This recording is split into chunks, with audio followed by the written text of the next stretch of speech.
Hey, what's up everybody, and welcome to a very special episode of Retro Game Lounge, where we're going to be talking about my personal favorite old school system, the almighty TURBOGRAFX-16, or PC Engine, to my friends outside of the United States.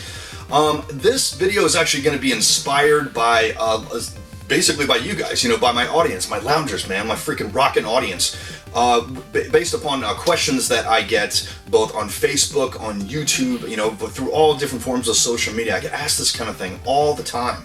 Like, hey Jimbo, this question about TurboGrafx, or how do I get a hold of a system, or what should I look out for, what about this game, what about that game? So I figured that instead of just answering those questions piecemeal, why not put together a video for those of you who may be new or thinking about the TurboGrafx, getting into collecting the TurboGrafx, to kind of put some of those fears to rest. There's a lot of mystique and a lot of I just feel some BS surrounding the TurboGrafx that I just want to clear the air on, and maybe help give some people on the fence like a little bit of nudge and give the system a try, man. I don't think it's going to be as evil and as and domineering as a lot of you think it might be. The games are really hard to find, they're really expensive, like the systems are really pricey. I think I can address all of those things, and I think you guys honestly might be surprised of the reality of these things, since I've been collecting for this system for so long, and I've pretty much seen just about all there is to see when it comes to this. So stay tuned. I'm going to go through this step by step and just address a few key points that I think might help out some of you potential TurBROs getting into the game. So stay tuned.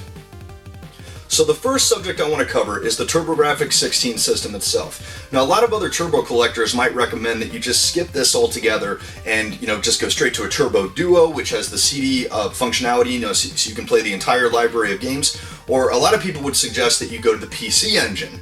I'm going to kind of play devil's advocate against those two things, simply because A, I'm an American collector and I like all my games in English and don't want to have to mess with translators and stuff like that.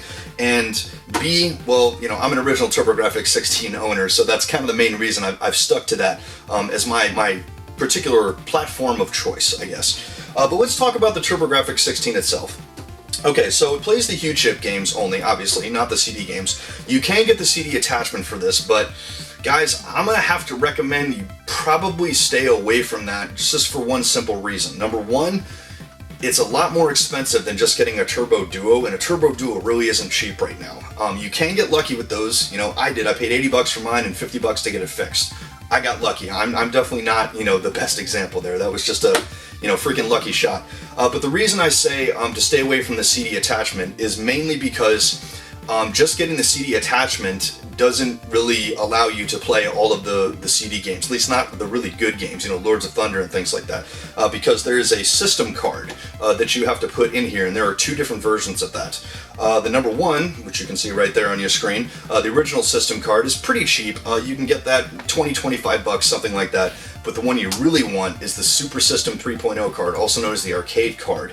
And guys, that isn't cheap. So even if you come up with, let's say, the $300 or whatever to get the attachment for this, and then you got to spend another $150 or so on the card, you're already up to like $450 plus the cost of the TurboGrafx system. And guys, you can get a Turbo Duo for $350, $400 if you get lucky. That's actually very achievable. So, dollar for dollar, dollars to donuts here. I would recommend just staying away from that unless you're just going old school collection like me and you just want to get that to add the collection, round out your TurboGrafx shelf. But back to the original system itself. Okay, so I get asked a lot of the time, like, Jimbo, what should I look for when it comes to getting the TurboGrafx-16? What should I watch out for? What are some of the problems that this system has? Okay. Well, first of all, guys, this is a very robust system. These things actually, much like the Sega Genesis, kind of die hard. They have a lot less problems than things like the NES, for example, simply because of their simplicity. There's no toaster function like there is on the NES, rather. You just stick the card in, man, you're good to go. This is dirt-ass freaking simple. Sometimes the capacitors have a tendency to go bad. That's a little more on the Turbo Express side of things, which is the handheld version of this, and more particularly on the Turbo Duo. The TurboGrafx-16, a little bit less on the capacitor size sometimes, but guys, that can be done if you aren't handy with the electrical stuff, and God knows that I'm not. There are means where you can get that service done. My local shop, East Starland, offers capacitor replacement services for like 30, 40 bucks, something like that. So it's not that big a deal. You can join some Facebook forums for the TurboGrafx. There's a lot of guys out there. You can ship them your system. They'll do it for very, very cheap, send it back to you. You know, there's definitely options out there. But again, this system dies hard. That's actually not one of the big things that you need to watch out for. Two of the big things you need to keep an eye on if you're going to get these, let's say in the online market, eBay, the Amazon Marketplace, Craigslist, things like that. Number one is you need to make sure that the card reader slot looks like it's in good shape. And guys, it's pretty easy to tell when one of these has been pretty banged up. If it's all dinged up and everything, looks like somebody tried to jam a screwdriver in there or something, you might want to stay away from that. Because a lot of times the card reader just gets dirty and it just needs to be clean. And that's the main reason why somebody can't get it to work. And the second thing, and I'll show you that here, if I can get this back cover off, would be the pins that you can see here on the back. I'll show you a close-up on your screen right now. You definitely want to make sure that the pins on these on this particular unit is going to be in really good shape. And the reason I say that is it's not required for it to function because the main system came with RF out. It wasn't later until they introduced the turbo booster, so you could do RCA, which is definitely one of the better ways to play your TurboGrafx-16. It looks a hell of a lot better than an RF. But the reason I mention that is if the pins are messed up here, guys, a turbo booster or turbo booster alternative, which is the AV attachment that goes back here, will not work. I mean, I personally have run into that before, so you definitely want to make sure that if you're buying this in the online marketplace, or if you're just finding something at your local flea market, guys, if it's got the cover on the back, take it off and look at it. A lot of the times you're going to find the back cover missing. That tends to be like a warning sign. Definitely make sure you check the pins. The pins should all be equally spaced, nothing should be bent, they should all be the exact same length. If they all look uniform, there's no rust or anything like that, you're probably okay as far as the AV port. That's definitely worth a roll of the dice as long as the price is right. But definitely make sure you check that. Another part of the system I want to talk about is a lot of the most frequent problem that I see that people have with these is they put in a game and they either get a white screen or just a multicolored screen. 9 times out of 10, what causes that is the card slot is dirty, and that is a very, very easy thing to fix, guys. It's very, very simple.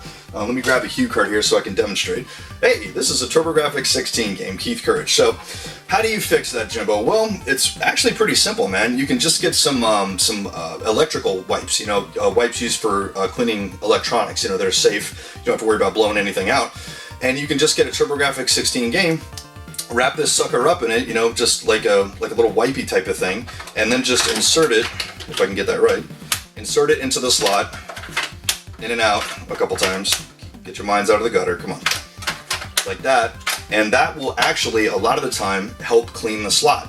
And usually after that, guys, I've seen this many times where something that simple will actually get the system working, because that's, these card slots are really made to last. The system itself is really made to last. And something that simple, it's not going to cost you much money to try it. Definitely try that, before you take it to your local repair shop and just see if you can get it to cooperate. It doesn't really matter, which game you put it in, just Keith Courage, which is by far the most common game.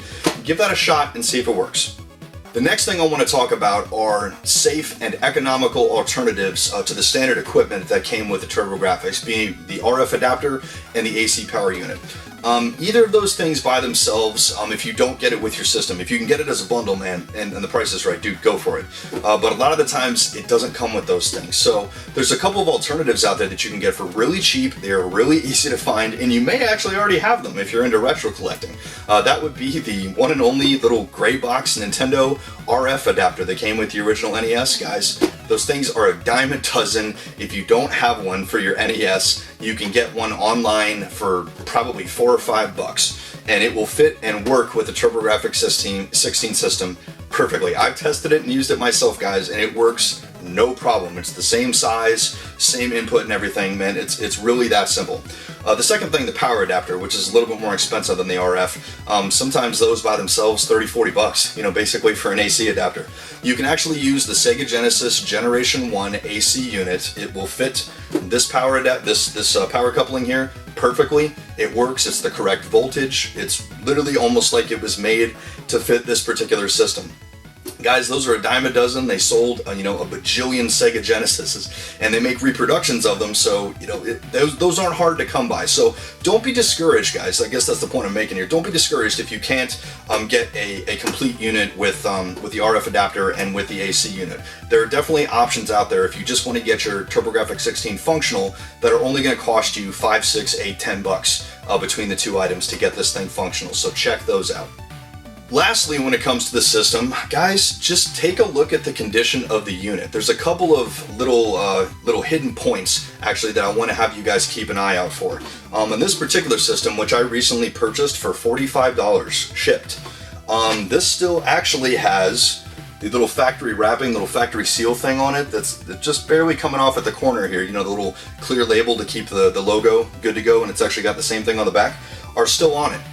That's usually a really good sign that the system was either taken care of or really not used very much. So if you see little things like that, like the TurboGrafx logo is rock solid clear, not dinged up, no scratches on the system or anything like that, just use your best judgment, guys. If the thing looks like, cosmetically, if it looks like it's in really good shape, it's usually a pretty safe bet that the internals are probably okay.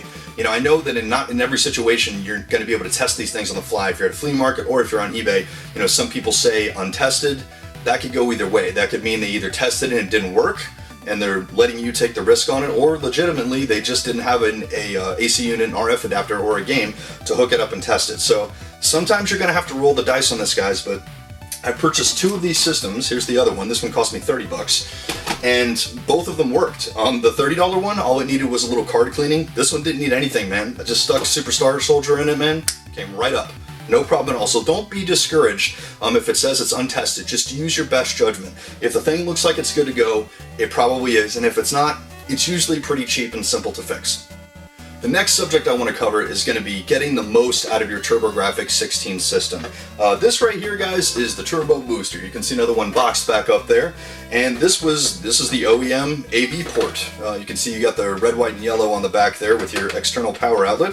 And it basically just goes right on the back of the system like this, making this thing freaking huge. Not quite Sega Genesis, dysmorphic, Siamese twin kind of thing, but this basically will give you a composite out, which definitely drastically upgrades the picture over RF. Anyone who's ever seen the difference between RF and composite on an NES, for example, pretty big difference. It definitely helps your picture quality and sharpens it up a little bit. But these running probably around the $90 to $100 mark these days, so it's a little bit pricey. I mean, that's actually more than the TurboGrafx system goes for. At least what I've been paying for these.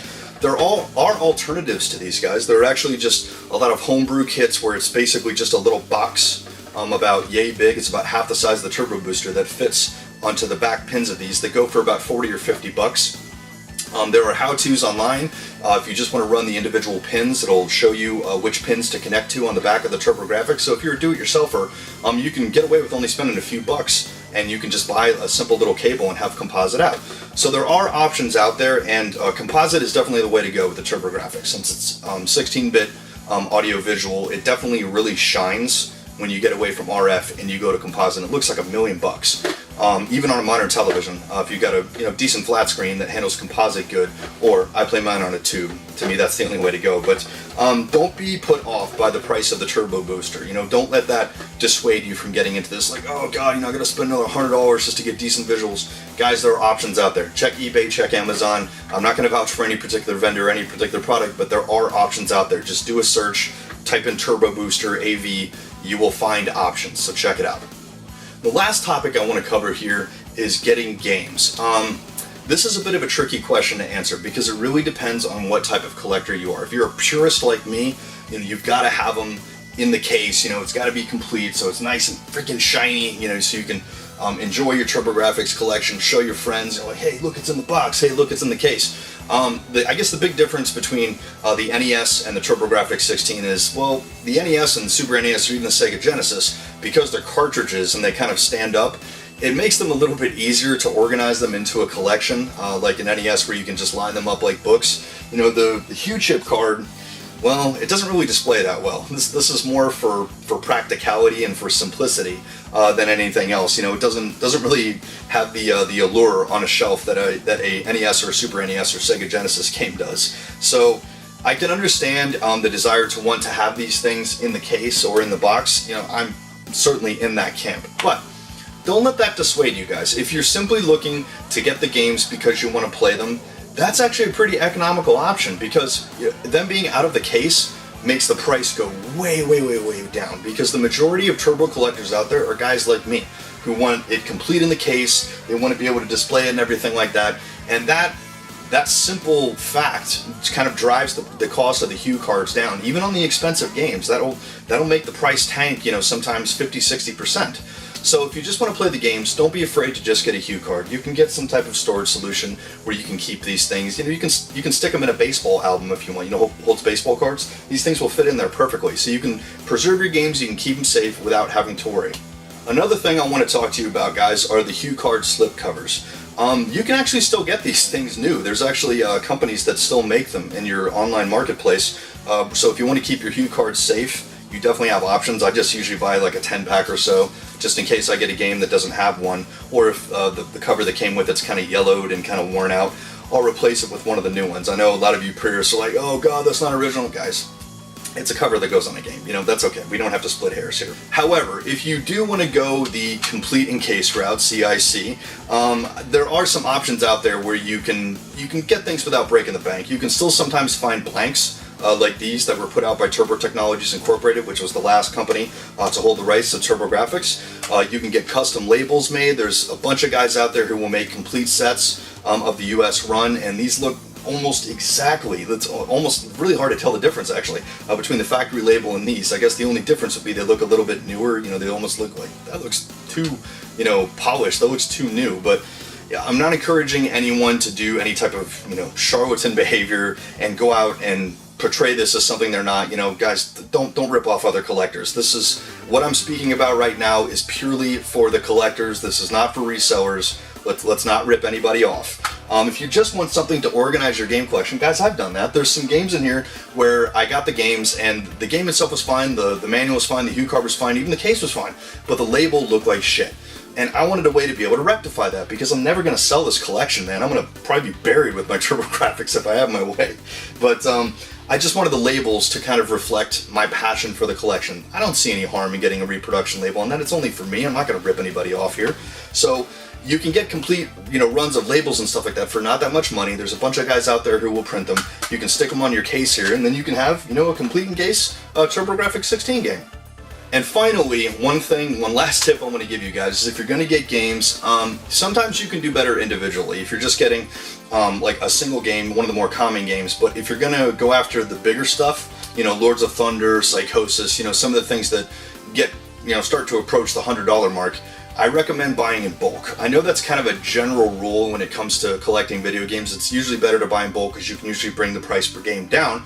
But that particularly applies to TurboGrafx in my opinion, because you can usually get a bunch of games, they'll usually all be in the case, they'll usually all be in pretty good shape, and the price just shrinks dramatically. So if you can get them in bulk and just get, you know, 4, 5, 6, 7 games, you can usually do a lot better that way. If you're going the eBay route like I have with most of my games in the online marketplace, if you see a vendor that's got one of the games and he's got like a bunch of other, you know, semi-video game related stuff, dude, send him a message and ask him, like, hey, do you have any more TurboGrafx stuff, any more games or anything? Sometimes they do, they just haven't put it up. And then, you know, try and wheel and deal, man. See if you can make a deal. Always, never, never, ever be afraid to ask. The worst they can say is no. You're not going to lose anything, so always, always ask.